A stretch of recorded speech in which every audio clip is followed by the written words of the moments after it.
Good evening, everybody. Welcome to this Frontline Club event, First Wednesday, Syria. Is this the tipping point? We're very lucky to have a panel of enormous expertise with us. In order of speaking, let me introduce them briefly. On my left is Charles Glass, who is a broadcaster, journalist and writer. Began his career in the Middle East, amazingly, in 1973 at the ABC News Bureau in Beirut, and worked there through until 1993. He's just returned from a visit to Syria, and he'll be telling us a little bit about that. On my right is Reem Turkmani, who is Syrian from Homs. Yeah. She's an astrophysicist, a science historian, and she is part of a secular opposition movement called Building the Syrian State, which calls for a peaceful and democratic transition of power. She will go next. After her, we will have Chris Phillips on the far left here, and he is a lecturer in international relations of the Middle East at Queen Mary University of London, and he's an expert on Syria. And to the far right, Nadim Shahadi, who is from Chatham House's Middle East and North Africa program, and is from Lebanon. So we've got quite strict instructions about how we're going to get through an hour and a half of this evening. And we thought we'd begin with a few words of introduction for no more than, say, 5 minutes from each of the speakers who I've mentioned, who will introduce what we think are the main themes around Syria at the moment. And I'm sure you all know what they are. You wouldn't be here if you weren't following things fairly closely. They're issues of possible international intervention, the internal situation, the terrible massacre that we all know about nearly two weeks ago in al-Houla, and various other strands that will emerge. And we hope also that in discussion, in questions from the audience, you'll be able to raise things that haven't come up. So we want you to take an active part in this. It's obviously a very important moment. Is it a tipping point?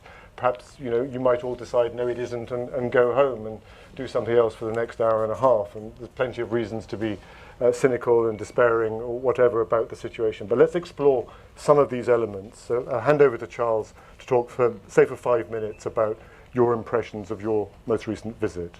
I was given a 10-day visa, which was the standard journalist visa then. Now apparently it's been reduced to 7 days. So I spent 5 days in Aleppo and 5 days in Damascus. And the thing that emerged most strongly from both cities was how quiet and normal they were.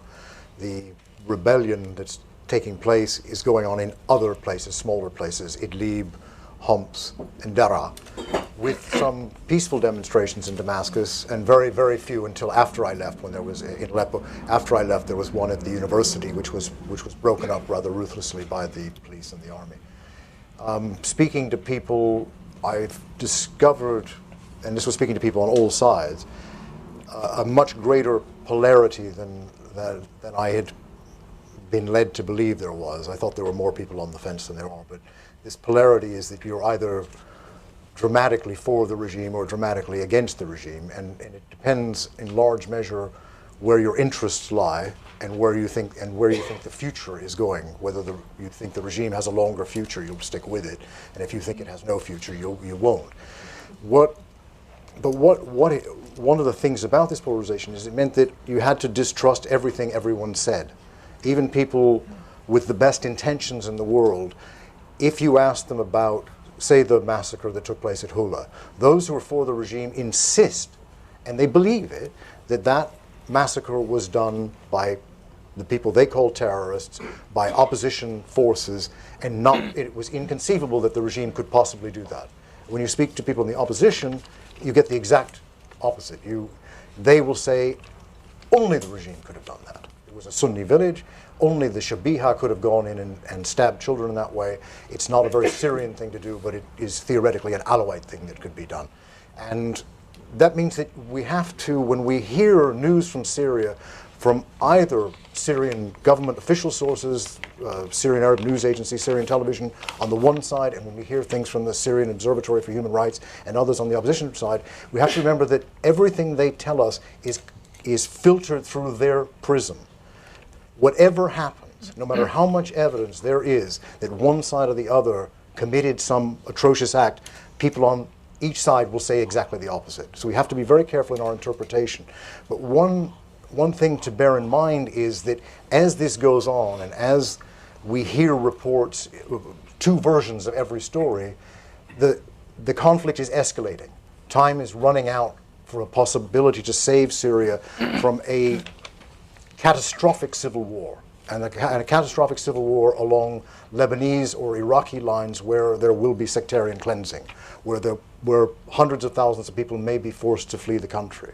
And the urgency, I believe, is for us to understand that there might still be a peaceful way out if the backers of the two sides force some kind of a resolution. Charlie, thank you very much. Admirably within the time limit. Let's move to Reem to take up some of those issues and to talk a bit about how things look from a Syrian perspective and from the particular place that you and your organization occupy in the spectrum of anti-Assad politics. Thank you. First, I would like to thank Christopher because he focused on a very important issue. Charlie. Often ignored in the media is the polarization within the Syrian society.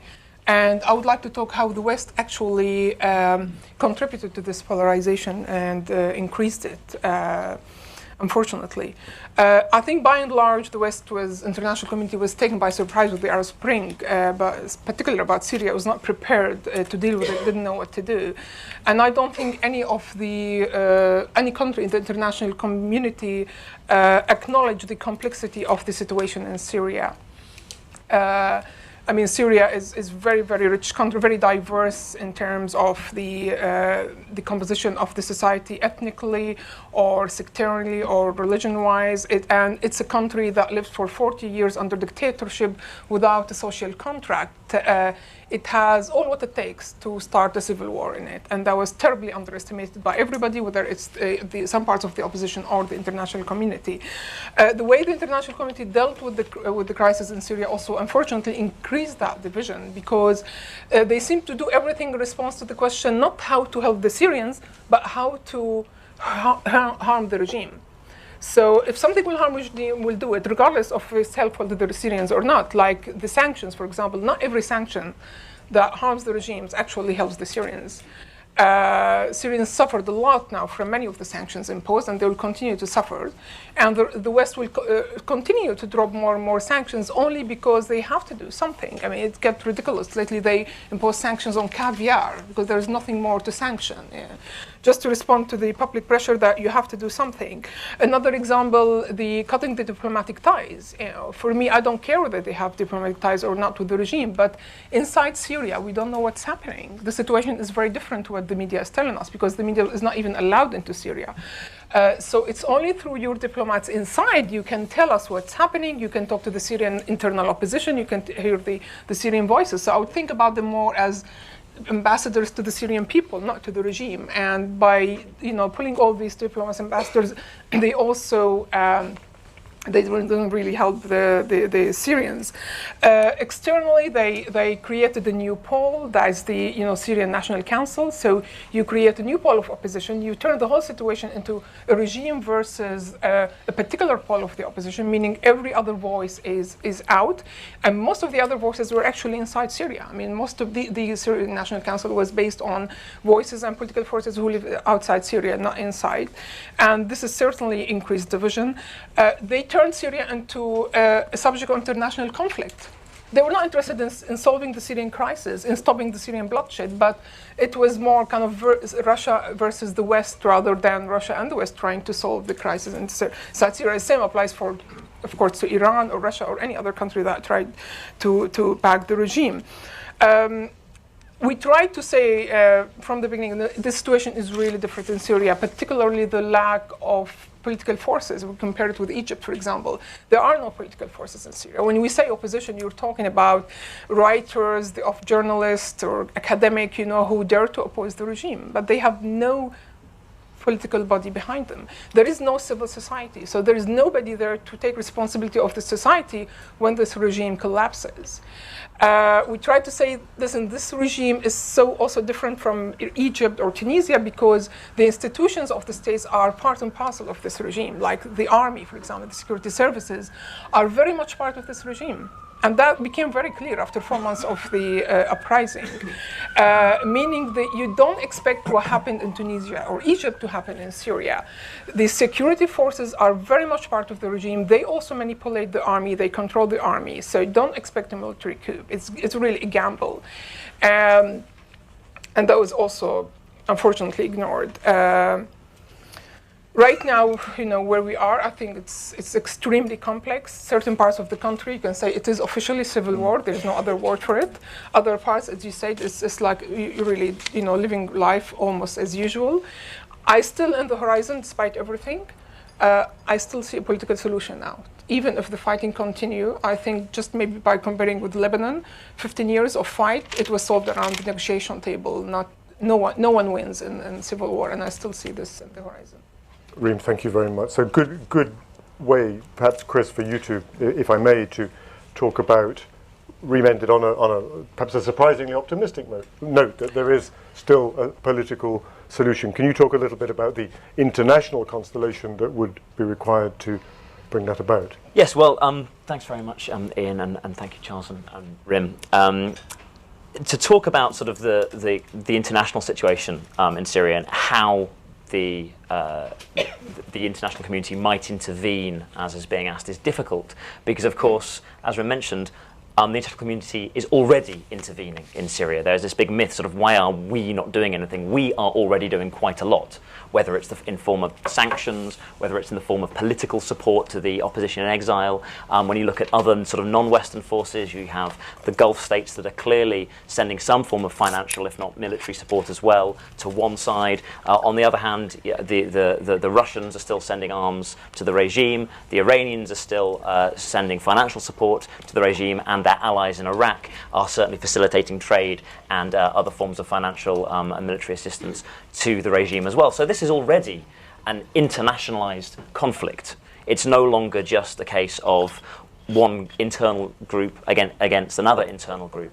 And I would actually say that what we've seen in the last year is the genuine externalization of this crisis, whereby I would argue that no side can now survive without external support. So the opposition, both in terms of the Syrian National Council abroad, but also in terms of the Free Syria Army inside Syria, need foreign support, whether it's diplomatic support, financial support, or, as we've seen more recently, arms and weaponry. Likewise, the regime, the sanctions are hitting the regime, as well as the people on the ground as well, but the regime relies on Iran and Russia for arms and for economic support. We don't know exactly the state of the regime's reserves. It was about $18 billion at the beginning of the crisis. Now they have their oil industry sanctioned. It's quite likely that they've been losing something between 1 to 3-ish billion a month just to pay for the military machine to keep going. So they're running out of money. They must be getting it from somewhere else because we haven't seen the kind of strict currency controls, the strict trade controls you would expect from a regime that is running out of money fast. So I would argue that on both sides, if the international community pulled the plug, one side would collapse. So it really, we are already talking about an internationalized conflict is the point that I'm trying to make. And therefore, and interestingly, that makes it very interesting about this long-running argument about this is a problem that needs to be resolved within Syria. Now, I would argue it does. It does need to be resolved among Syrians. That's very important. People need to be talking. Doesn't necessarily need to be an externally imposed solution, perhaps by the military, as some have argued.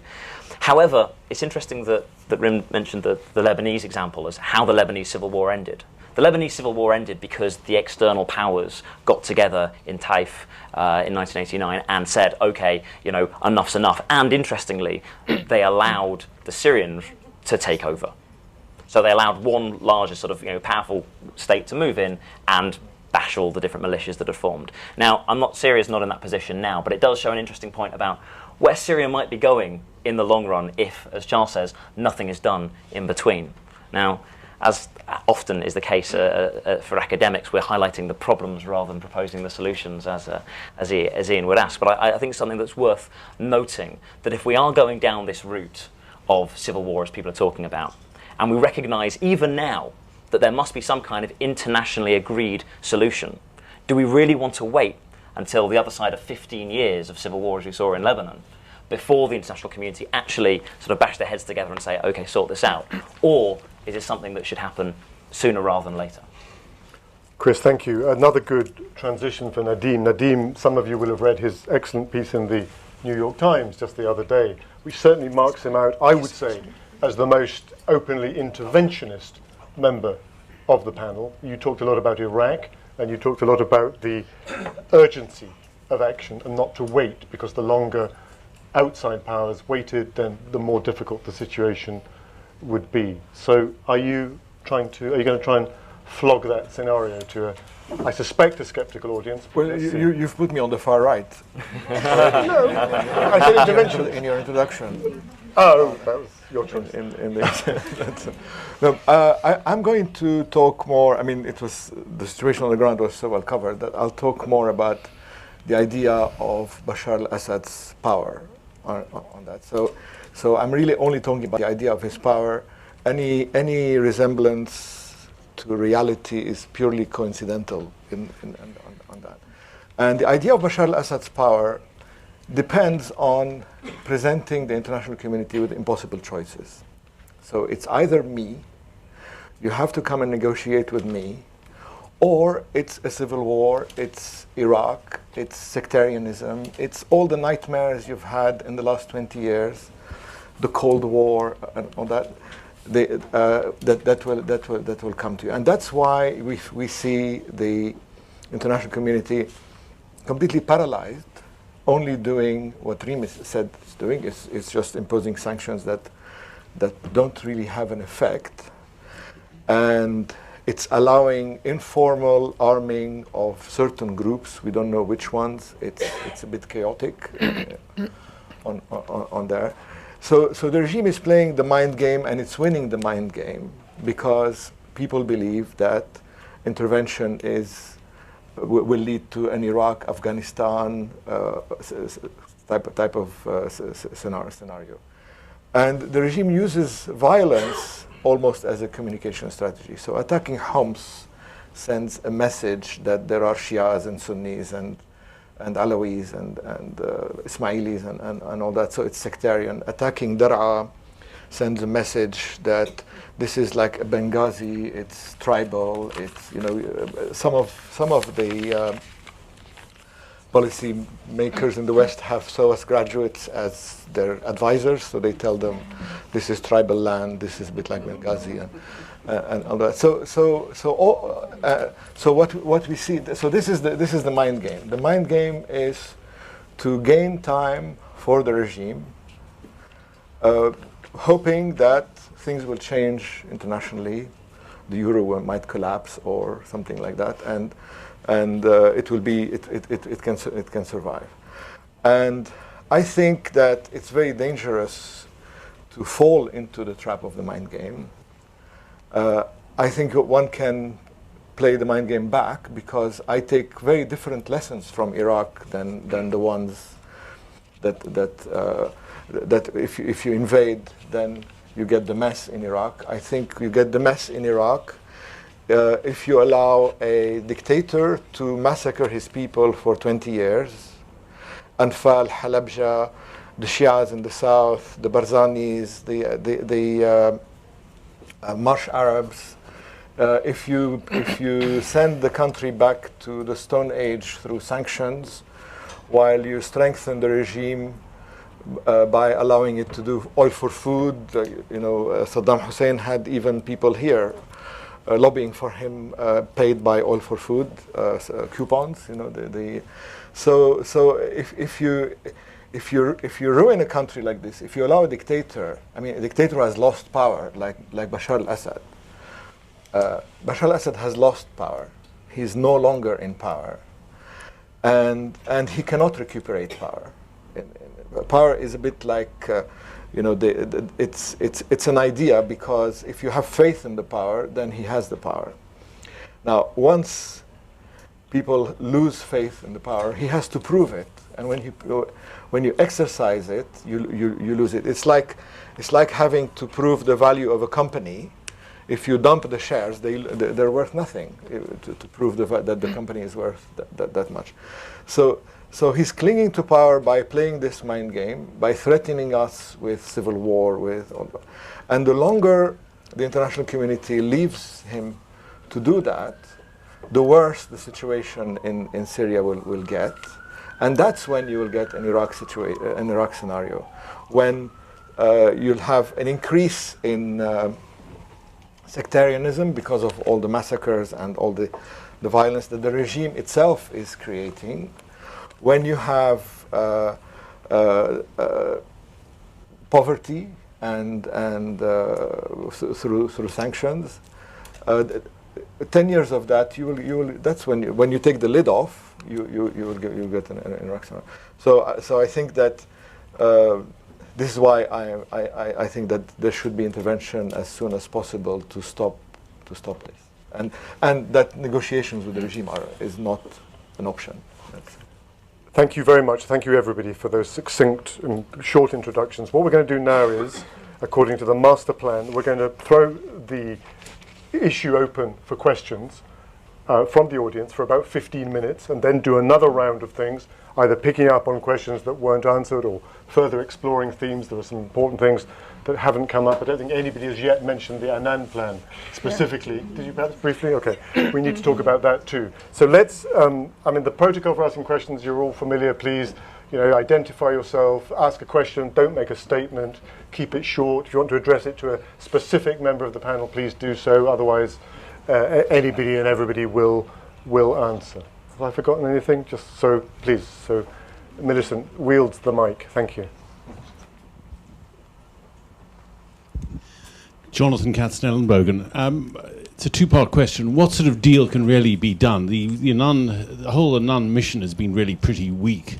Given that, what sort of deal can really be done with Assad? Russia seems to be falling away, has given signals this week that it is might be falling away for full support for Assad, and it might be pushing towards a settlement.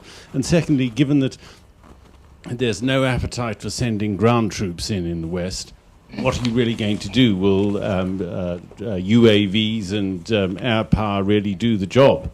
Thank you. Should we take questions in clusters of 3, something like that, 3 to 4, something like that? And then Rada here, Rada Khan, please, at the front.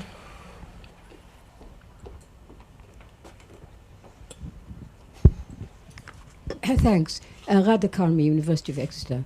First, a little bit of a statement. I don't know how people feel here, but it seems to me that the situation in Syria is very poorly understood. And it's part of that is that the coverage of the conflict is done in such a way that there is a disproportionate amount of time spent with so-called spokespeople from the opposition without any critical assessment of what that opposition amounts to, whether they really know anything, whether they live outside, who they are. And part of that seems to be that the various things have happened in Syria we don't know anything about. I remember an Arab League plan to send in monitors. They came, did that thing, did a report. I never saw it. I don't know how many people saw that report. We don't know. Now we have the Kofi Annan thing. We don't know why. We haven't heard enough about it. Now, my question is that would the panel like to address that issue, certainly the issue of representation of this conflict and the misunderstandings that arouses. Secondly, the other external, the role of external actors in the question of Iran, because many people feel that this targeting of Syria by the United States, by European states, which is very, very anti-regime and has already made up its mind that the regime has to go, is tied up with the campaign against Iran. So it would be interesting to have a comment about that. Thank you. Thanks. Thanks very much. Okay, so let's take one more in this first cluster. Whoever's Gabrielle over there, hand raised. Gabrielle Rifkind. Can I pick up this idea of... Can't hear you very well. Okay. Let me give you that. Okay. Can I pick up this idea of that the conflict's already internationalised, and that without outside support, things might look different? And I want to explore the idea, what would it look like if we brought the Saudis together with the Iranians to begin with, and then we brought in the Russians, and I don't know who else after that, but we bring in the external players because they're actually the ones who are sustaining the conflict at this point. Thanks very much. That's three very interesting questions to start off with. I don't know whether anybody wants to pitch in with any one of the questions or a combination of them. I mean, they were all very interesting. There's lots of material there. We had a question about, somebody used the phrase, Mr. Jonathan, I think it was, talked about ground troops. That's the issue of intervention. Is there actually going to be any intervention? Would it be a good idea? Would it make it better? Would it make it worse? You talked about UAVs, perhaps, the idea of using drones to deal with these kind of conflicts. Anybody got any thoughts on that very central question of external military intervention? I think Nadeem has Nadeem very was going to strong... say. Well, I mean, I'm not a military expert, but I can address other questions before I forget them. Each according to his abilities. Sorry? Each according to his abilities.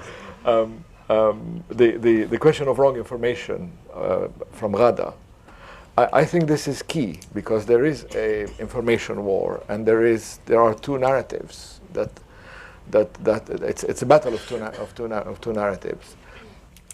The revolution started as a non-violent sort of non-violent, peaceful opposition to the regime.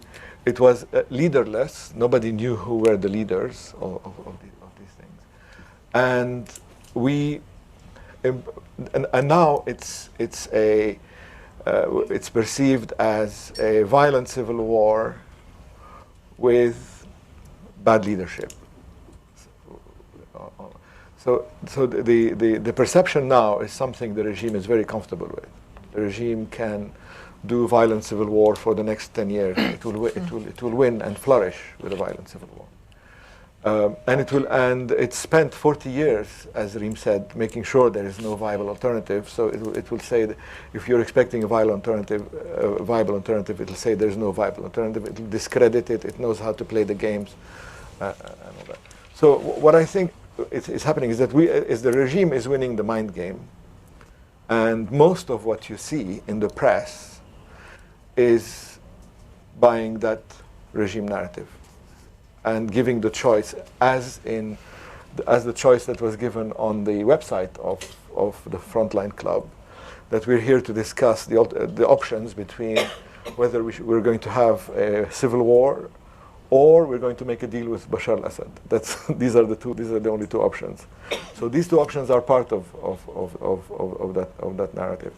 Whereas you still have a non-violent opposition inside Syria. You still have a leaderless one inside Syria. If we knew who the leaders were, they'd be dead by now. And these are the ones that need support, and allowing the regime to perpetrate more violence and create more violence is shifting the narrative to the comfort zone of the regime. So I think this is what your question is a key one in terms of the interpretation of. With respect to a deal, the complications outside the international, I think I also agree that. Syria is not complicated. Syria is very simple to understand. You have a regime that's been there for 47 years, and people want to get rid of it. I mean, it should be too obvious. One shouldn't ask why. And it's not complicated to understand that people have got the message that they can do it, and they want to do it. What's complicated is Washington. What's complicated is Brussels. What's complicated is the Security Council. And they're complicated because, again, because of the mind game, because they are being sent the message that this is another Afghanistan, 10 Afghanistans. It was, as Assad said. As Assad said, 10 Afghanistans. This is another Iraq. This is another Lebanon. So your only option is to make a deal with Assad, which I think is pointless. So that's. Well, given that Bashar al-Assad, you say he doesn't have any power. It is very evident to me in Syria that he has a lot of power. He has the army, he has the security forces, he has the support of a part of the population. He has power. I mean, if you were in Damascus today and you were told to report to the security center, you would report. People do. I mean, he still controls the levers of power. It's not, you don't have to negotiate with him because he's a good person or because he's loved. You have to negotiate with him because he has power. Because he's holding... And the opposition has some power, not as much power as the regime does. It has some power, and so the two poles must come to a deal so that they don't go on killing each other and killing all the people in the middle.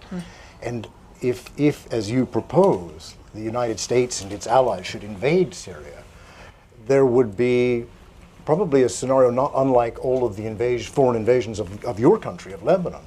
Remember how Syria was called in 1976 by the Christians to save the Christians, and then ended up leaving the country in 2000 to the applause of all of the Christians of Lebanon. How the United States came in, how the Israelis came in, how even the Saudis came in as part of the Arab deterrent force. And every one of them left with his tail between his legs, and the Lebanese hating them for escalating the war. These foreign powers will be no more welcome in Syria than they were in Lebanon. And the different parts of the Syrian population to whom I spoke have very special fears of Turkish involvement. If you speak to the Kurds, most of the Kurds have now left the opposition because of the opposition's dealings with Turkey. They do not want to see the Turkish army in the Kurdish areas of Syria because they don't believe they'll be any better treated than the Kurds of Turkey are. The Armenians in Aleppo are terrified of a Turkish invasion. And it's going to be very hard to have an invasion without coming through Turkey, which may well mean Turkish military involvement, which the Armenians will fight, and the Kurds will fight, and the Alawites will fight, and many Sunnis will fight, because they don't want to be occupied by their neighbor, whom they have feared might return since 1920. So this idea of intervention, you've got to call it what it is. It's invasion. Yeah. And Syrians have never welcomed invasion. You're saying invasion. I didn't say invasion. You said intervention. I said protection of the civilian population, not allowing the regime to kill its people. It's a very How basic. do you stop that without troops? Well, you create safe zones. Humanitarian corridors. Humanitarian corridors. These are euphemisms for invasion. These are all euphemisms for invasion. Yes, I mean, if the population of Syria feels that they have international protection, then they will go down to the street more than they are, and they will protect. If they feel that they've been abandoned by the international community? How will a humanitarian corridor to Idlib helps demonstrators in Damascus? Exactly. Not only that, I would ask, do you really think intervention is a matter of you think there should be intervention or not, or whether there is somebody ready for it or not? Now, those who propose, it's Alain Juppé who put the idea of humanitarian corridors, for example, right? He wanted to save the Syrian people and send humanitarian aid for them that are protected militarily. When the regime attacked Bab Amr, about few thousand people fled Bab Amr to Lebanon and crossed the borders. They had no tents to sleep in, nothing. They were dire humanitarian situations. At the same time, the French journalist also escaped Lebanon. Alain Juppé sent an entire aeroplane to pick up his journalists. He didn't even send one bottle of milk to the Syrians. So if he was really interested in protecting the Syrians and making them feel safe and send them some humanitarian aid, he would have helped at least those who are outside Syria already. I went to the refugee camps in Lebanon, I went to in Turkey, and I've seen the situation. I haven't seen not even one penny spent from France on the refugees there, and they don't feel safe. Okay. Right. Now, talking about the safe zones as well, I mean, the area that was always proposed to be the safe zone was this particular one on the north of Syria, south of Turkey. Mm. Have you been there? Oh, yes. Okay. Yeah, but no, not recently. Okay, fine. So you're talking about the area. I know the area well. Great. I know on the Turkish side, with lots of people there. I know the tribal leaders there. I know what's happening on the border. And you know that on the Turkish side, it's mainly Alawite who are pro-regime, okay? And on the other side, you've got lots of Kurds who have all the issue about Turkish interventions. And also the area on the other side, on the Syrian side, is full of, it's multi-ethnic areas. It has many Alawites or Kurds or Ismailis or Murshidis. And this is why we have all these issues right now in Hafez, okay? So what simplicity are you talking about when you say Syria is simple? Well, it's simple because the complications that you're creating by saying there, I find these very normal. I'm from the region. I find it very normal to have a region which is multi-ethnic. It's not, and these people have lived together for thousands of years. It's not multi-ethnic because somebody through a conspiracy brought them together and they need to be held hostage by a regime, so that which if they're let go by the regime, then they will start killing each other. I don't believe in that. They will, because there are historical feelings of social injustice in Syria among many groups, including the Alawite. The issue is before Assad, is well before Assad. It's a deep historical issue. I just want to go to Chris just for a minute, so he doesn't feel left out, but also to talk about the international aspects of the intervention question. And we'll take some more questions in just a moment. I won't jump on the Nadeem bashing for the moment. I'll back Nadeem. I'll try to pick up on two of all three questions that have an international component, but sort of several that are worth sort of noting. One is about sort of the media point, which I think is worth noting actually. Actually, I think a lot of the Western media don't realise a lot when they sort of report it, or at least the Western public. I'm sure the Western media are fully aware of it. Is that in terms of the Arab media, for the last sort of 15 years, the Arab media has been dominated by two powers, which is basically Saudi Arabia and Qatar.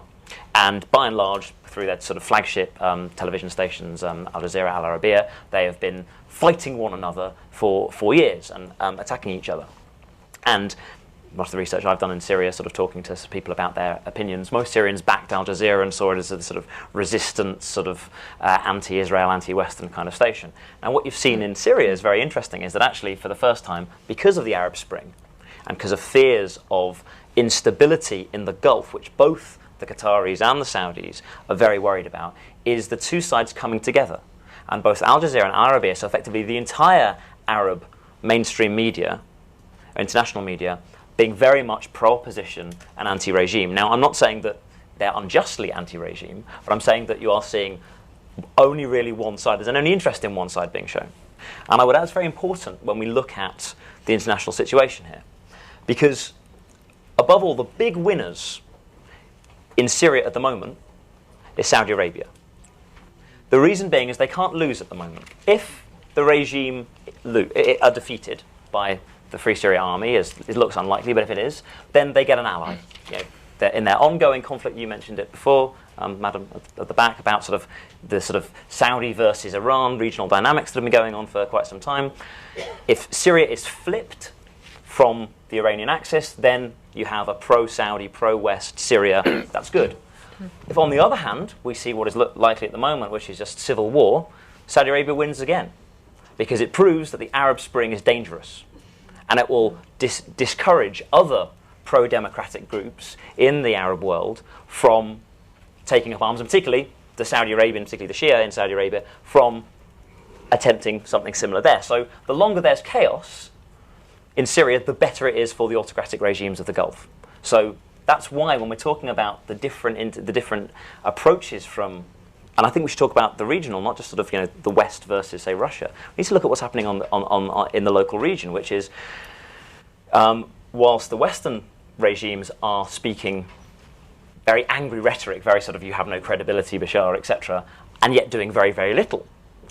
The Gulf states are making sure that money and weapons are going to the rebels, at the same time as Iran, interestingly, is making sure that money and weapons go to the regime. I would say what's quite interesting in all this, and we've not discussed it, is the position of Israel. Now, the regime is saying, using its narrative of, well, the West are destabilizing us because we are against Israel and therefore we're backing the resistance front and therefore they don't like us. That's actually a complete myth. If you look at what Israel has done in all this, it's very, very little. And I would disagree with someone mentioned earlier about sort of the US's stance in sort of hoping to sort of, I think you said it before, Madam, actually, the US has always been against the regime. Actually, that's not true. If you look at how Barack Obama reset relations with Syria when he came to power, it was all about pragmatism. It was all about, again, attempting to sort of have some sort of deal with Iran. It wasn't actually about confrontation. And they were caught on the back foot by the Arab Spring and didn't know what to do, and effectively have let the region lead them. And that's a real shift, is that basically the dynamics we're seeing now are regional focused. It is what Saudi and Qatar want out of Syria, what Iran wants out of Syria. And actually, sort of the US and its traditional ally Israel are standing back and a little bit taken aback by what's happening, and really just want that stability that they originally wanted to engage Bashar with. That's the reason why they originally wanted to engage Bashar back in 2009. And I'd also add that it's the same stance to a point with Turkey. It's one of the reasons why you're not seeing major actual intervention or sort of calls for intervention from Turkey, because they just want stability. They don't want the Kurdish issue to be reignited in southern Turkey, in the same way that Israel doesn't want the Golan Heights to be set alight again. They want stability and quiet. So what you've got is a regional dynamic feeding into Syria, but it's not from the bordering countries. It's actually from the peripheral giants in the region, the Gulf and Iran, and actually the two largest powers that are closest to Syria, particularly Turkey and Israel, are being deliberately quiet because they've been caught on the back foot and are uncertain where to go. And above all, what they want is stability, and that's not what we've got at the moment. But on the other hand, don't the Israelis and the Americans want to break the Syrian-Iranian alliance, particularly in advance of an attack on Iran? I would actually argue that that's less the case. I think that they would be very happy to have a weak Assad regime stay in power. They would be, it's not about... So a meaningless alliance. The point is that they're happy at the moment because Syria is weak, and Syria being weak is good. But Syria in civil war, where you've got sort of militia potentially going into the Golan Heights or destabilizing the region, that's worse. So I think that a weaker Syria is better for them. There's lots of questions, including the rest of us on the panel as well. So we have to be very careful how we handle this. So let's have 3 more questions.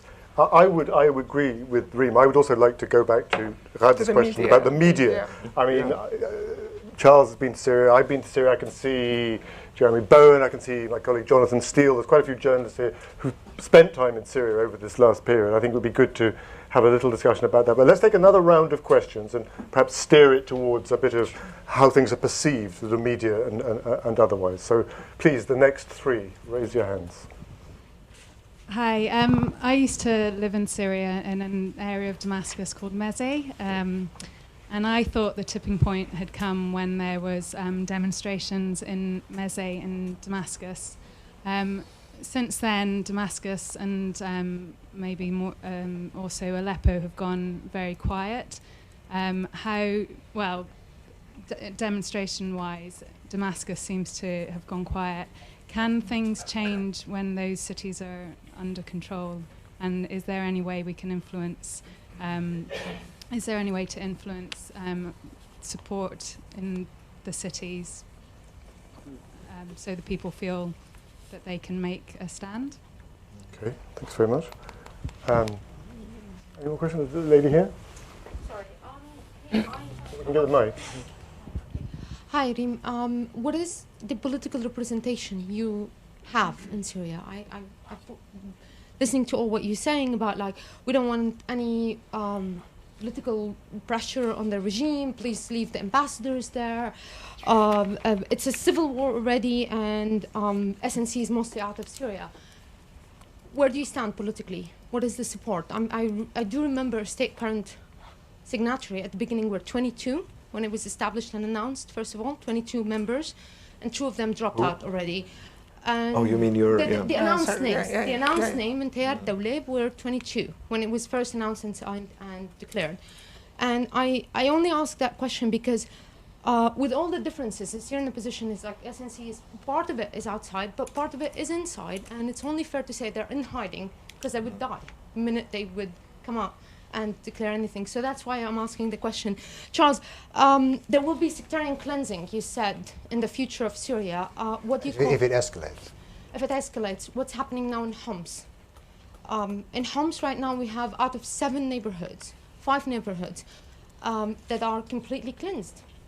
And the majority of these people are, and I can name them. I happen to come from Homs, and I happen to actually come from... I know that. Yeah, I know exactly. that. You told me know before. where I come Yeah, from. yeah. So it's just, what do you call what's happening now? What do you call what's happening in Houla? In a way, my question is, isn't it going to become a self-fulfilling prophecy? The more we're afraid of Iraq, it is going to become Iraq when it started. The regime, by the way, is still imprisoning the peaceful people who are calling for a change by peaceful means. They're still in prison, and I can give you names. I can give you over 100 names. Could I just to clarify, I mean, what would you like to see happen on the basis of what you've just said? What would your preferred option be? No, I'm not on the panel. I'm not here to answer, but I'm just asking them to pick up on their mind. I think it would be interesting. I'll give you my place. Syrian, I'm happening to be from Homs, happening to be from Syria. I'm just aware that the longer the world deliberates, it's becoming a self-fulfilling prophecy. And unfortunately, fearing Iraq, it is becoming some sort of that. It started with people who want to live. And anyway, I'm not here to. I just ask questions. So I'd like to hear a question. Okay, and there's a guy here. We'll take this last in this bunch of 3. Hi, it's a general question for the panel. My name's Wasim Al-Adel. I've noticed a lot of talk about intervention or dialogue, and it seems to be a very binary approach to it. It's like you've got a regime, you've got some kind of an opposition, and then you've got some threat of power and who's got power and how you're going to make them deal with each other. I've had the misfortune, I suppose, of maybe speaking and interacting with members of both the oppositions and the Syrian regime. And I've found them both to be, I could only call them political dinosaurs. And the sooner they're extinct, the better. But what I'm finding missing in this panel and in a lot of discourse is about this new wedge that's coming up in Syrian society.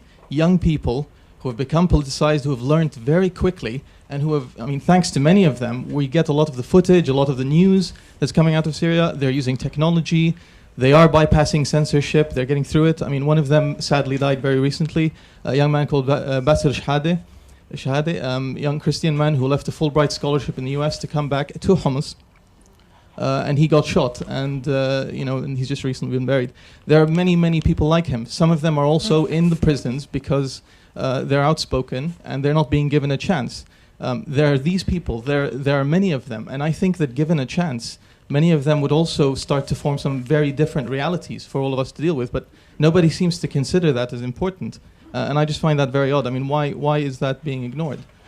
With regards to the sectarian aspect of it as well, as much as there are warnings and as much as there's fear-mongering about sectarian killings, there's also a very inclusive current within this within this current that I'm talking about. These young people, the LCCs, they've continuously emphasized the non-sectarian aspect of the initially peaceful revolution. They're still trying to fight for that. There are still activists like Fadwa Suleiman. She's an actress who's now in hiding. She's an Alawite actress. She went into the heart of Homs, which is supposedly an Islamic emirate, to speak to the demonstrators and to say she supports the revolution.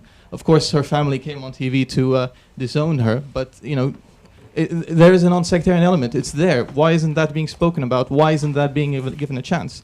Ian asked what would we like to see. I was thinking the other day, how difficult would it be to flood the country with UN monitors? That would be cheaper than sending missiles and bombing everyone. It's their job. They'll go there. It'll supposedly stem the violence a little bit. It'll shame some soldier from shooting some Syrians. And at least it would let peaceful demonstrations happen. Last July in Hama, there were demonstrations of hundreds of thousands of people calling for the downfall of the regime. And there was not a single police officer for a whole month before the regime clamped down again. So where was the sectarian killing in Hama when the regime wasn't there? Why weren't people killing themselves then? It's just a question. So. Wissam, thank you. Some very, very interesting points there. So we've got well, I don't need to recap the questions. You all heard them. Yeah. Reem, Can I maybe you start? want to start. Yeah. I think I feel Before I answer the particular questions, I would go back to the question of the media and the representation, because I think part of the question stems because of the misrepresentation in the media, actually. It's not only information war, as you described it. For me, regardless of how the regime tries to manipulate the information, or even parts of the opposition try to do so, it's unquestionable to me that this is a regime that is killing its own people. It's shelling civilian areas. You know, my grandfather's house was shelled by the regime, my father's business, my auntie's uncle's house. I mean, I can go. My friends have been arrested by the regime, my relatives have been killed by the regime. I don't need anybody to manipulate information to tell me this. But what was ignored, and that is most important, is the Syrian opinion. You hear opinions of, maybe people living abroad. Most of the opposition voices who goes on the media haven't been to Syria for decades. I want to hear the voices of the Syrian inside Syria. I want to hear the Syrian public opinion. Not every Syrian cannot speak. No, it's not true. You've been to Syria. You've been to Syria. There's so many Syrians who are speaking against the regime right now, and we don't hear their voices here. We don't know exactly what they want. Al Jazeera, Al Arabiya deliberately ignores them. I can give you names. The Al Jazeera used to call them the whole time before the revolution. Right now, they don't even call them once. There is a ban on certain, the more rational they are, the more they're banned. The voices that are closer to the Syrian public opinion are completely ignored, even those who live here. It's the radical voices that are overtaking the Arab media, and I see this all the time. So overall, we see this as only opposition versus regime, and it's not true. I mean, you've been to Syria. I'm sure you've seen how most of the people are there in the middle. Many of them don't want the regime. I think most of the people in Syria don't want the regime. But I see you on the media all the time. I don't go often in the media. No. I'm But your point is a political choice of spokespeople, representative Syrians, which is distorting. You're saying. Yes, and the media now is either the regime media, which is complete propaganda, or a media that is extremely anti-regime. But the people in the middle, the voices, what do the Syrians want? We don't know. That takes me back to your question. What is our political representation in Syria? I don't know, because there is no mean to measure the popularity of any group in Syria. There are no votes. We don't even know how popular is the regime. Sorry, Anna, this is something missing. Sorry. I didn't understand that. What were you talking about? She was asking about a group that I represent. It's called the Building the Syrian State group. Building the Syrian State group. Now, when we were announced, no, the number was not 22 at all. This is only the number of the committee, actually. There was much more people, and we didn't announce all the names for obvious reasons. Now the movement is much, much bigger. I don't have to give numbers. That's not what matters to me. What matters to me is the opinion that we present. It is the closest to the Syrian public opinion, because most of the Syrians, I have no doubt about this, that they don't want civil war. They don't want their children, can I finish? They don't want to see their children being armed to kill other Syrians. Whatever is happening in Syria right now, it's Syrians killing Syrians.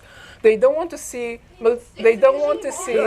Can we just have a bit of discipline? Responding to a question. Syrians, I trust that most of the Syrians don't want to see neither NATO or Turkey invading their country. I believe most of the Syrians want to see a safe political way out of this. They want the regime change, and I support that fully, but I want the safest route out for Syrians to stop the bloodshed, because I care for Syria. I don't want to see the Syrian state's institutions collapse. It's not true that I said it is all civil war. I said it's parts of Syria. I mean, what happened around Houla has no other name but civil war. If you know the details of what happened, how it started, what happened between the villages, it is civil war. I know the regime was mainly responsible, and we did issue a statement saying it is the fault of the regime, no matter who killed. It is the regime who's responsible. But part of it has no other definition but civil war. In Damascus, in other areas, it's not civil war. But in those areas, we have to call things by its name. It didn't start like this, but right now, it's such a huge risk to ignore what is happening on the ground. I did not say don't add any political pressure, but I say there are certain types of pressure may have hurt the regime. I didn't seem to care, by the way. The way this regime is behaving, they don't seem to care whether anybody cut political ties with them or not. But I'm saying these ties are also harming the Syrians inside, who are relying on the help of these diplomats. They were able to voice their opinions because, as you said, they don't dare to go. Many of them go on the media, but I knew many who were going to the British ambassador and telling him what they want, what they think. Can I just, please, just a minute. Can I just ask the other panelists, whoever would like to speak? Wissam here asked a very interesting question about how about if agreement were possible, it could be done, that Syria be flooded with not 300 UN monitors, 3,000, even more. Would that help, Chris? I'd actually like to speak on both of Wissam's points, if possible. I'll speak about that first, and then also your point about youth. Wonderful. Wouldn't it be great if you could flood Syria with UN monitors?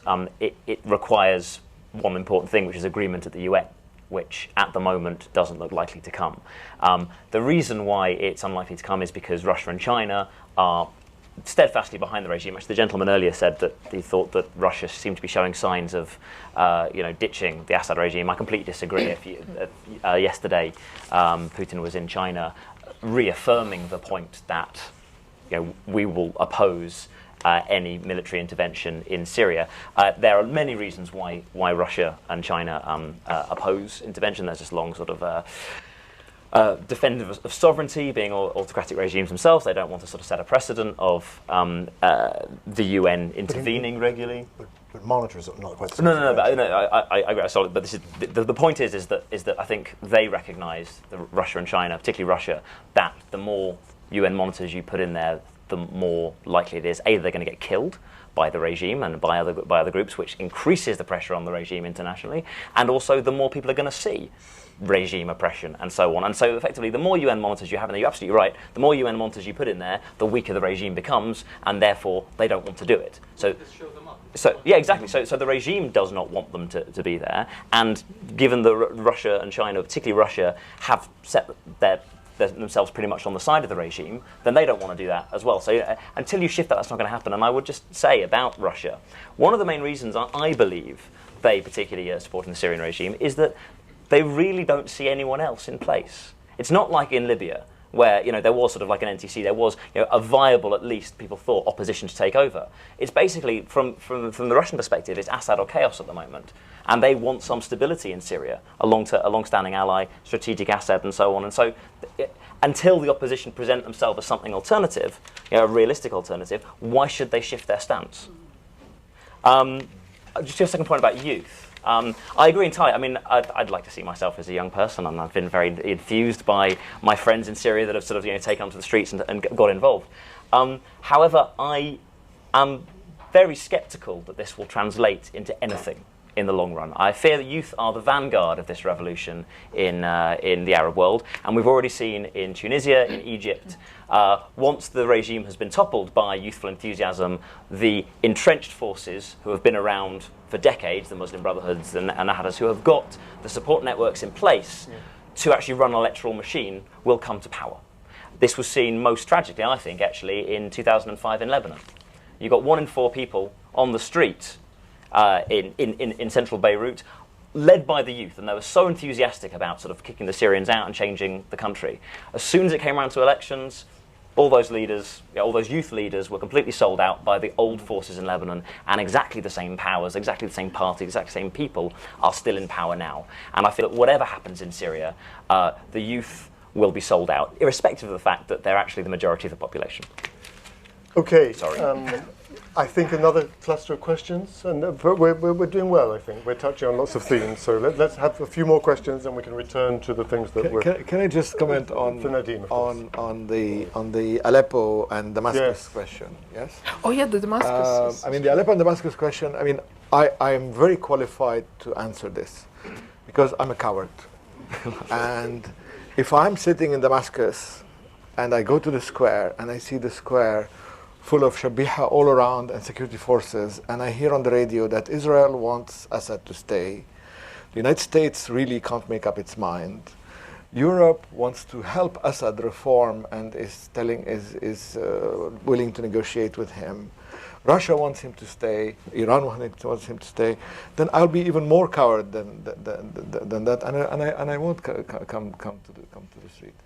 So that's where the mind game is very important, because the West has shown that it's so reluctant that it is really supporting Assad's power. And that's having its effect on demonstrations and morale. Well, it's not having its. I mean, the youth that Wasim spoke about are still demonstrating, and I mean, what Chris described is not a phenomenon which is particular to the Middle East. I mean, it's transition. It happened in Russia. It happened in Eastern Europe. It happened everywhere.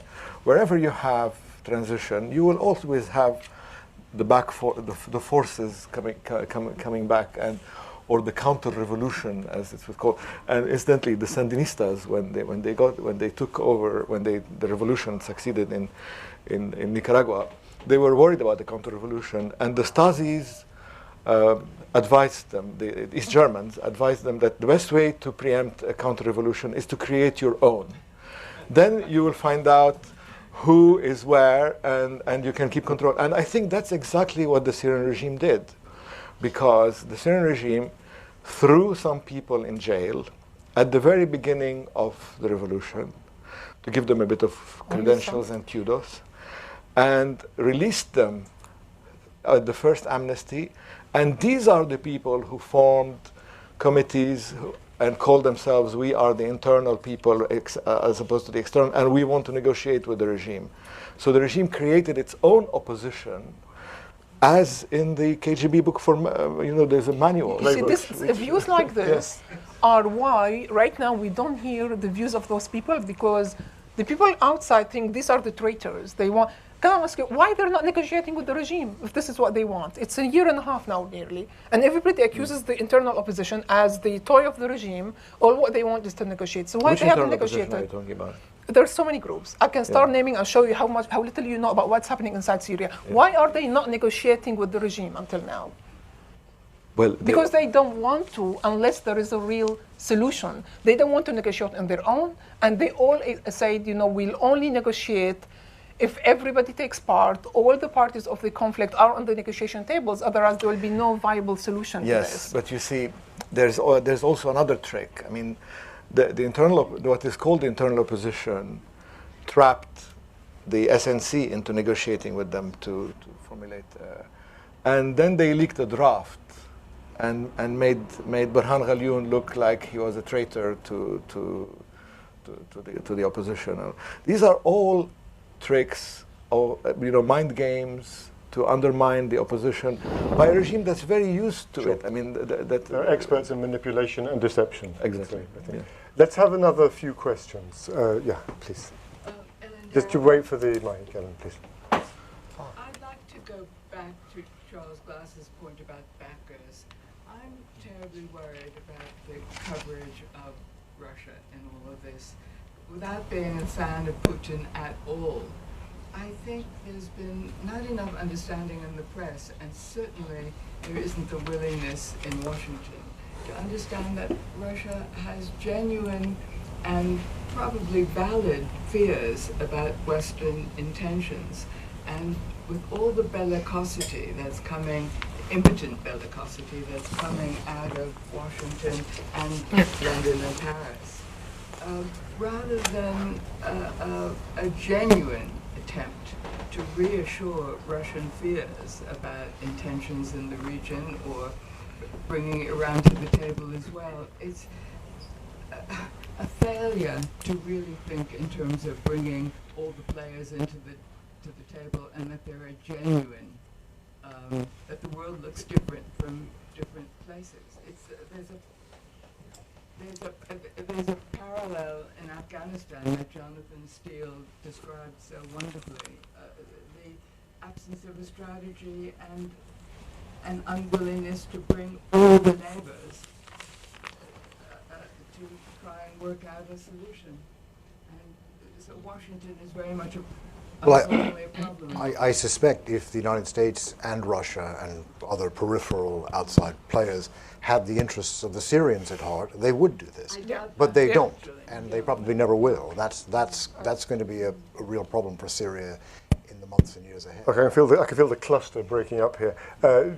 Let's Jonathan follow on that, please. Okay, thanks. I wanted to come back to the Annan plan. Perhaps address a question to Reem particularly, because you do represent the internal opposition. You said the sort of rational, non-military opposition. And to Charlie Glass, because he's just been there recently. I mean, I suppose I want to put the question that I'm sure Kofi Annan is sleeping, failing to sleep on. And that is, at what point do you think the opposition will be willing to talk to the regime without preconditions? Without, if the precondition is that Assad has to go agree and publicly say so before there's negotiation, well then there's no negotiation. It's transfer. So at what point will that precondition be dropped? Will people in the opposition, who are they? What sort of people will they be who are coming forward willing to do that? And similarly, the second question, which follows from that obviously, is that what is the basis of a compromise that you could see coming out in the future, in the next few months? Is there anything that Assad is willing to give short of complete victory, surrender of the opposition? Is there any compromise he's willing to make, do you think? Okay, thanks. One more from the gentleman here in the front row, please. Thanks. Can I just darken the water? James Thacker, I represented Index on Censorship with the Israel Vanunu case. Can I darken the waters? I've heard it often said that the situation has gotten so bad internally in Syria that it's a zero-sums game. If Assad takes control, he can simply wipe out everybody who's opposed him, and that changes the politics, removes any center ground. In terms of the strategic balances, the Russians and the Chinese have huge internal problems with the Islamic populations, and they have inclination to totalitarianism. They're not so averse to it as Obama was when he made his Arab Spring speech, Cairo speech rather. The reaction inside Islam has been to harden up. We got the Ahmadinejad election, which was a bit of a surprise, I think, and disconcerting to Obama. So you have America against Russia and China. Is there anything in any of the Arab countries, or Syria, since we're talking about Syria, which suggests that they're internally capable of dealing with a zero-sums game, in which the foreign policies powers don't get involved, and which America is impotent in the situation because it's just a hardening up everywhere? And how can we save the people that may be wiped out if that's the case? Okay, so we've got some Russia, we've got some Annan plan, and the question about can Syria manage things without outside intervention, if I understood you correctly. So, تفضل. Can I start with the Annan plan question? Whatever. Yeah. First of all, I think we needed a mediator. We needed an Annan-like plan in Syria, and it's actually our group was behind this, and that's take me back again to the representation. It doesn't matter what the opposition says outside or inside. At the end of the day, what matters is whose opinions was listened to, was the most pragmatic, most reasonable. 6 months ago, we put an initiative, but that was all behind the doors. We never spoke about it in the open. It's called the International Mediation Initiative, and we put it to the entire international community. We met with most of the representatives of the countries, and we said, we think the situation in Syria reached a deadlock.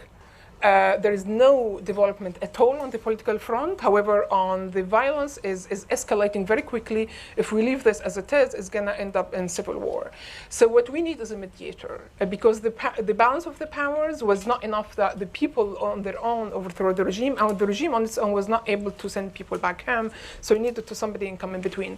Also, because of the complexity of the situation, you have so many opposition groups. We don't know exactly who is the opposition. There are fighters. There are political opposition. There are people who, like the local coordination committees. There are street leaders and very, very important people. We don't know them by name. All those people, if you don't make them part of the solution, you will never have a solution. So this is why you need a mediator as well, to come and talk to everybody, crystallize all the sides, know who exactly are the players in this conflict, and then you can solve it. But we called for something bigger. We wanted an entire committee of mediators. We wanted it earlier, and we emphasized that to get such a solution, to make it successful, you have to have international consensus around it, not polarization. You don't need friends of Syria. You don't need to alienate the Russians and the Chinese. You need to have them on board. That was about 6 months ago. I mean, after a few months of lobbying, I went and saw the organization Annan works with many times. I spoke with Jamie Carter. I mean, we did a huge amount of lobbying in the background. They listened to us. But unfortunately, it came a bit weak and a bit too late, and with not enough international support. And our evaluation for the Annan plan so far. It's not very successful, although it did manage to bring down the number of casualties a little bit. However, we think what they really failed in doing is reaching a reasonable or lasting ceasefire. Because they just issued an order of ceasefire while they were in Geneva. We thought that they should go on the ground, talk to all the people inside Homs, for example, talk to the fighting groups, say what do they want? What do they want to stop fighting? You can't just ask them to stop fighting when they know that the regime is going to kill them once they stop. You have to negotiate, to listen to all the parties, and then you can reach a proper ceasefire. Again, they listened to this too late. So now they're doing it. And I myself was organizing plenty of meetings for the monitors inside Homs and countryside of Damascus with the fighting groups and with the leaders of the societies. Where there's so many, well, once they went in, they realized there's so many influential groups inside we don't hear about in the media. They are the actual players. They're not in the SNC. They're not in my group. They're not in anyone's group. And these people should be the players. I think the more they do of this, the more this plan is going to be successful. The more international support we have for it, the more it's going to be successful. But if the international community keep pushing for different poles, like Friends of Syria versus Russia and other countries, the weaker this plan is going to be. But so isn't it worth pointing out that none of the 6 points of the Annan plan, none, possibly apart from slightly letting in a few journalists, have been met? I mean, I'm curious that a lot of the commentary about the Annan plan kind of assumes that the Assad is on board for that plan, where experience shows that... I want to just follow on something. You said, is the regime willing to compromise? I don't think it will ever be willing to, but it can be forced to. This is why you want international consensus. Once everybody rallies around the solution, not around a particular group. You said there is no player who's going to win without external support. I disagree. If you do this, you're polarizing the Syrian society. You're supporting one party over the other. I don't want anybody to support a particular party over the other. Even the regime has certain, reasonable sector of the society behind it. I want support for the solution, not for a particular party. And once they reach this, once the interest is, as you said, is the Syrians, is not, their own interest, then you might reach, But are we still at the point? The title of this session was the tipping point. Are we still at a point where all these things can happen, or has it gone too far? 15 months, 15,000 dead. Can it still happen? I don't think there's any solution that is going to stop the bloodshed straight away. Not the intervention, not the arming of the opposition, not even the Annan plan. Nothing is going to stop it straight away. We have to accept this. It's going to last. There's so many fighting groups on each side. Even on the regime side, it's not just the regime. There even certain parts of the loyalists are getting armed outside the regime circles because they think the regime is weak enough to support them. On the opposition side, also the arming is very, very complex. It's not just the Free Syrian Army. Even the Free Syrian Army, we don't have one leadership. There is poor communication. And so in a situation like this, I think the bloodshed is going to continue for a long while. We have to contain it in a way. Unlike Lebanon, the civil war in Lebanon somehow did not spill outside of its borders because you had a very strong country outside Lebanon that was containing the situation. In Syria, there aren't very strong countries around. So this is going to spill out, and we already seen the spillage in Lebanon. The regime has a card. Oh yeah, I mean there were fights to the rest of the Can I say one word about Lebanon? Since it's been mentioned as an example, and I happen to be from there. I mean, the reason why I understand very well what's happening in Syria is because the Syrian regime behaved in Lebanon in exactly the same way as it's behaving in Syria now. The Syrian regime used to send, say, al-Assad to attack a village and destroy the population, which was a Palestinian group, which is part of its own Syrian intelligence, and then it would send the Yarmouk brigade to save the village. And then it would say there is sectarianism, and the country is unstable, and it would say. That it would want to come in and stabilize it. So it creates the problem in order to resolve it. It's the same way the Syrian regime behaves with Iraq. It sends al-Qaeda people to Iraq and promises to stabilize the border. It's the same way the Syrian regime behaves in Palestine. It blocks the Hamas Fatah agreement, and then promises, and then offers to help it. It's the same way it's behaving in Syria now. It's creating violence, and now our objective is only to stop the violence. You know, so it's created a problem that has superseded what was happening, and we are playing with it. And the regime doesn't even recognize that there is an opposition in the country.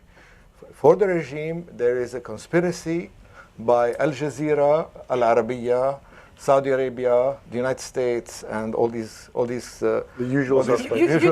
You don't seem to recognize that there's opposition inside the country as well. And so there's this conspiracy, and the regime is clamping down on it, and it's asking for more time. Just give me a little bit more time, and I will clamp down, and I'll finish with this. You can see it in Bashar's speeches, but no one accepts accepts see it in no one accepts that view. Well, I think Secretary Clinton accepts it because if you look at some of her, this is why I think the mind game is important. I can show you some interviews by Secretary Clinton where she repeats those talking points that we don't know what's happening because the media is biased. There's Al-Qaeda in there, and there's Hamas, and there's terrorism, which is the regime's line. There's no opposition. The opposition is divided and fragmented, and it's not credible. So these. But most of the world does recognize that there is an internal opposition. That there are many people not opposed him. to the regime. No, he thinks they're traitors. No. I mean, the internal opposition is those that we spoke about, not the puppets of the regime, who are in fact victims of the regime too, because they're blackmailed. These are people who have been in and out of jail for 20 years. And I have a feeling that some of these internal Syrian questions will continue long after the session formally ends in a few minutes. But there was the question Ellen asked about Russia. And sorry, just one more thing. You know this very well, that the hostages were taken by pro-Syrian groups in Lebanon, and they were released in Damascus to give Damascus the credibility. You were one of them, except you escaped. Some things never change. Russia, what about is Russia misunderstood, or its fears? I'd like to say two things. I'll say a little bit about Russia, then I would like to answer a little bit to Nadim's point, just to throw a little bit on the internal situation. I think Russia's misunderstood a little bit, in the sense that I think Russia is actually doing rather well out of the Syria crisis. I think that what you've seen after sort of the high of Libya, if you want to call it that, which looked like, Western power in the region is back on track after the disaster of Iraq.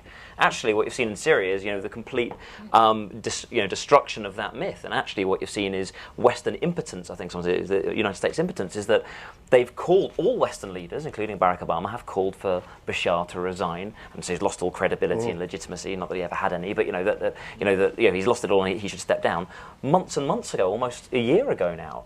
And every day that they remain in power, and it looks like they're going to stay in power, just illustrates the inability for Western forces, Western powers, to influence the region and influence the situation. Actually, the West, and particularly the US, hugely misread what was happening in Syria. They naively thought that it was another domino, like Egypt and Tunisia, and therefore it would fall as long as they just called for it, where ignoring the fact that the West has huge amounts of leverage in Egypt and Tunisia and can actually influence the situation, as they did.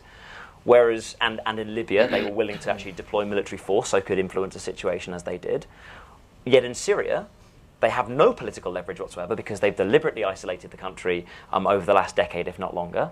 And they weren't willing, because of the geostrategic reasons and their own exhaustion, physical exhaustion, to intervene militarily themselves. So, as Rim mentioned earlier, they talked the talk and are unwilling to walk the walk, and Russia has just called that bluff and said, well, okay, fine. And you're getting this wonderful situation for Putin whereby people like William Hague are flying to Moscow begging them to change their mind and then be able to say no. Actually, it reminds me of the 1956 revolution in Hungary, when the Voice of America was calling on the Hungarians to rise up against the Russian occupiers, which they did, and then of course the United States did absolutely nothing to help and let them be slaughtered. Or Iraq in 1991. Iraq in 1991, where I was. And we're doing the same thing with Syria now. So we are asking them to rise, and we're not helping. We want to talk to the regime to keep Bashar in power. Do we want to take another couple of questions? Risk running over a few minutes. I can see. What will sorry? happen to what will happen to the opposition if Assad gets control? Because people think they'll be all wiped out. Everybody who's stood up and said something, their names are on the blotter now. I think, yeah, there are two major threats now in front of Syria. Number one is the regime staying in power, and number two, civil war. Yeah, I mean, certainly you don't want this regime to stay. That takes me back to your question: on what conditions the opposition will be willing to enter, with this regime? What preconditions? I don't think you can put the departure of the Assad as a precondition. Otherwise, who are you negotiating with? For God's sake, I mean, if he goes, there is no need to negotiate. It's خلاص, yeah. What I think is more possible and viable and pragmatic is to say we will enter a political process at the end of which the regime is gone, the president is gone. So to do the whole departure of the regime in a political process, because you do need an organized handing of power in Syria. As I said, because the state institutions are part of the regime, you need to hand the power from one side to the other, and it has to be done in an organized way. I mean, it's not going to collapse just like this. You do need to organize it, and it has to be done, in my view, during transitional period, during which the power is shared by all parties, not led by the regime. The regime cannot lead the transitional period, in my view, but it can be part of a transitional period. The Annan plan, they will never agree, but they will be forced to. That's what I'm trying to say. If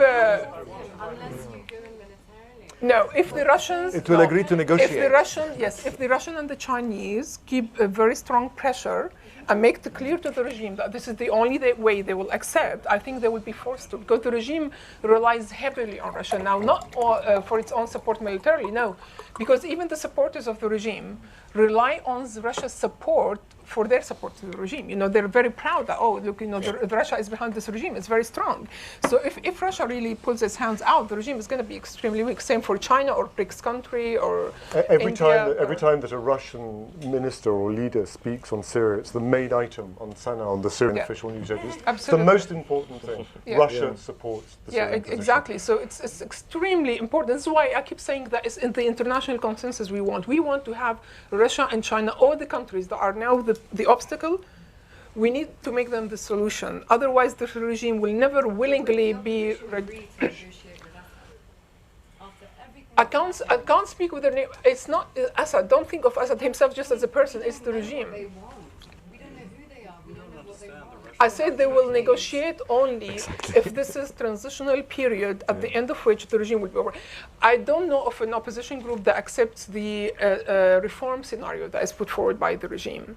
They want a regime change, but most of the internal opposition wants a safe regime change. They don't want arming, they don't want military intervention. I say most of them, not all of them. Okay, the guillotine has fallen, but as a courtesy to our panelists, would you all like to have a last couple of words, and then please carry on talking afterwards? I would just sort of quickly just throw sort of a word of caution again about, and we've identified, as ever, all the problems and none of the solutions. I think that it's very important to remember that when we talk about how unlikely it is that negotiation will work, it's still something that shouldn't be rejected. And the reason, actually, I would say this is because of something that Nadim said earlier, believe it or not, which is he was talking about talking about how Iraq, was put back into the Stone Age by sanctions, etc., which is absolutely right. If you sanction Syria for a decade because of the behaviour of the dictatorship, it will be sort of back to Stone Age economy. However, the reason it was in that position in the first place was because of the bombing campaign against it during Operation Desert Storm, when the West destroyed almost all of Iraq's infrastructure. And that's the important part, which is that the damage that an occupation or an invasion can do to an economy and a state can be as bad as the situation we're in at the moment. And what's very important about Syria is it doesn't have any money, it doesn't have any oil, it's got a tiny amount of oil, but not enough to rebuild an economy. And that means that if you destroy Syria in order to liberate it, the only way you rebuild it is with vast amounts of Gulf money, and that comes with political strings. Thank you. That is my point. Charles. I wanted to go back to your point, which is important, about sectarianism. And I understand that there are people of all sects on both sides. And it's worth remembering that the Lebanese Civil War began as a war of liberation against a corrupt state. And there were many Christians in the opposition with the Palestinians and with the Sunnis. Shiites were mostly out of it, except as individuals in various militias. And they began, I think, with the best of intentions. And as that war escalated, people were pressured to go back to their own communities. Suddenly you, who were a communist, a Christian with the left, couldn't live in your old neighborhood in the west side of Beirut because Sunni militias may suspect you and you had to leave. It's when the violence escalates that the sectarianism becomes exacerbated, and then people do go back to their communities. And that's the danger. That's the danger of letting the conflict go on, which is why I think even though negotiations may or may not succeed, I think they must be forced and must be attempted to avoid exactly that. Because Syria's richness isn't in its lack of oil or anything else. Its richness is that it is this multicultural, wonderful country, not state, country. And I would hate to see with all the enthusiasm and the idealism of the young, that would lead to the destruction of the very thing that makes their lives most valuable. That's all I'm going to say. Nadim? Oh. No, I mean, I very much support your views. And I have to say there have been so many good news coming out of Syria that prove that Syrians are not sectarians. Sectarianism is not very deeply rooted in the Syrian society. And these news were also ignored by the media. I mean, take, for example, the reconciliation operation between the Jabal al-Arab, the mountain, and the valley, the south of Syria. There was, this huge thing that they celebrated it in the streets, and it was wonderful. And nobody, it was hardly covered in the media. It showed how the Syrian society itself was able to stand up against sectarianism. Again, there was a series of kidnapping and killing happening between the two areas before that, and that was not highlighted. Although this is a news that is going, that means no massacre is going to happen in this area in a few months' time.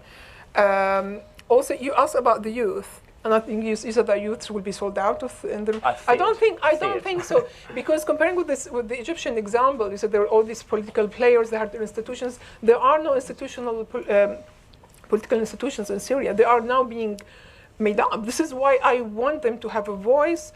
I don't want them to dump as the puppets of the regime. I want them to get organized, even if they form a civil society initiative that has no political say, it's still okay. They are building their countries, they're doing something, you have to encourage them. There is no elders who are going to steal their voices right now in Syria, thankfully enough. But however, if you look at the voices of the opposition outside, you do get this impression because you see the 80 years old speaking, whereas I know so many young Syrians, I mean, like Hassan Yassin, for example, is wonderful, Le Pen, who was demonstrating even before the revolution. He's out of Syria and nobody takes him in, he's young and rational, and who wants him? Nadim, last word? Yes, I agree with everything you all said. I mean, I agree that sectarianism is something that is created through violence and can get exacerbated, and this is what basically the regime is trying to do. To survive. And if we allow the regime to continue doing this, we will get a civil war situation where the regime will survive. Because the regime cannot admit for one single day that there is, and it hasn't yet, that there is a political opposition to it. It cannot deal with it.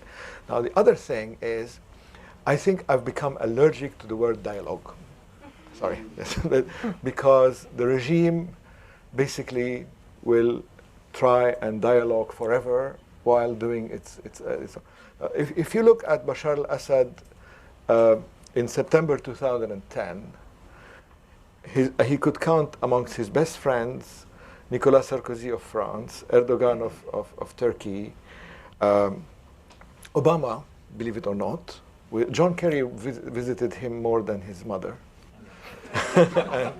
and most of the American administration was in and out of Damascus. The Emir of Qatar. The Emir of Qatar were friends. The fact that he's lost all these friends is because they've realized after a very long time that you cannot trust this regime in dialogue or in negotiations. So forcing the the opposition to dialogue with the regime is asking them to commit suicide as an excuse for our, as Lady Dahrendorf called it, impotence. It was your word. You see, you don't negotiate, as he said, because this regime is right or wrong, it's killer or it's not killer. I imagine it as somebody, a criminal who've taken my son as a hostage. Exactly. Yes, yeah. I have to negotiate to him to liberate my son, not because I think he's wonderful. Yes, I think this is the mafia mentality. I think No. the Saudis did. This is a reason No, why I not have to.